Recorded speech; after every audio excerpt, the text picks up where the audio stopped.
when you outside and you smell that Zaza. Yo, what it do, Flanker? Hope you've had a good holiday season. Hope you've been well. I'm here to talk about something super cool, super special, and that is the return of Dragon Nest, dubbed Project D or Dragon Sword. If you're unaware, basically Dragon Nest was a super unique and influential MMORPG that came out in 2010 that had a lot of elements to it that was ahead of its time, prominently its combat.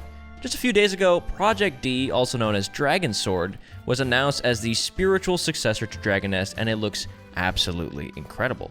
This time around, the team behind Dragon Nest and the mobile game 100 Soul are creating a new world in Unreal Engine 5 that looks quite spectacular that is coming to PC and mobile. If we compare these visuals to its predecessors, it looks night and day, and yet it still keeps that style and flair that was so prominent in Dragon Nest. There's a lot of things to pick at and decipher in this launch trailer, so let's get started on that. The thing that sticks out to me the most has to be the environments and exploration. It seems that the team is going for a Breath of the Wild / Genshin Impact approach to exploration, which I'm not surprised about whatsoever looking at the popularity of those games. Even a game like Tower of Fantasy went that route and got fairly popular. Now, it's interesting they're going this route with it because Dragon Nest was originally an instance-based game. You'd walk around the hub world, but your dungeons and raids were done in an instance with other people, meaning there wasn't really any exploration, whereas in Project D it seems like you're free to roam wherever you please, accompanied by your mounts that you can climb walls with and even swim underwater. And it looks stunning. You can get a bunch of different mounts, like this flying squirrel, which is very cute. Speaking of the environments, is that a crystallized version of Uriah from Xenoblade 3? As a Xenohead, I just noticed that immediately. Dragon Nest had some incredible combat and a wide variety of unique classes and abilities, and I love seeing something similar showcased in this reveal trailer. The combat and animations look so good. I'm very curious to see how the combat will actually function, especially when it comes to the PC controls. Dragon Nest relies mostly on abilities on your hotbar, with some combos involving your mouse clicks here and there. I do hope this game focuses more on the combo aspect. It seems like the starting classes will be Warrior, Assassin, Barbarian, a class similar to Tinkerer, Archer, a Knight, a King, and a Scythe-wielding Priest. A good mix of old and new when it comes to classes in Dragon Nest. Again, the combat looks so fresh and engaging. Mounts seem to play an active role with it as well. Looks like you can dismount into combat or travel with them in these raids with other people.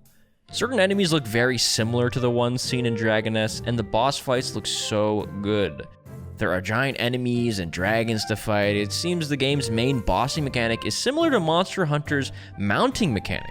I'm very curious to see how to actually do it. Maybe you need to weaken them first, or perhaps there's a special way to trigger it, but the whole squad can attack at the same time this way. Definitely a feature I haven't seen before from Dragon Nest. According to interviews and from this trailer as well, it seems like they're going to focus a lot on the story, which is good.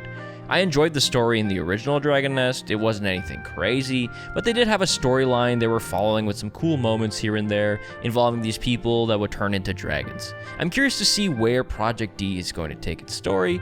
It seems like it might get emotional. The animations, environments, and even the music showcased in this trailer seem so high quality, which makes me even more excited for the release of this. According to an interview, the team behind this got a big investment from gaming giant Garena, so it seems like they're putting their all into this, and it definitely shows. 100 Soul was a mobile game created by Hound13, one of the teams behind Project D, and its combat seemed like it was the highlight of the game. It's neat to see certain elements of it shine through in the Project D trailer. Now, 100 Soul got shut down, which is a common case for many MMOs and mobile games in recent years.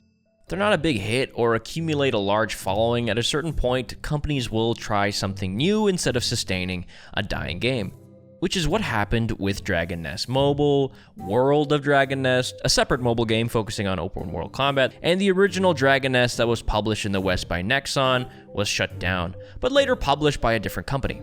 You can still play Dragon Nest today. Officially, it's still fun, but a lot of its gameplay aspects at this point are dated and just doesn't have the appeal and spark of magic it once had.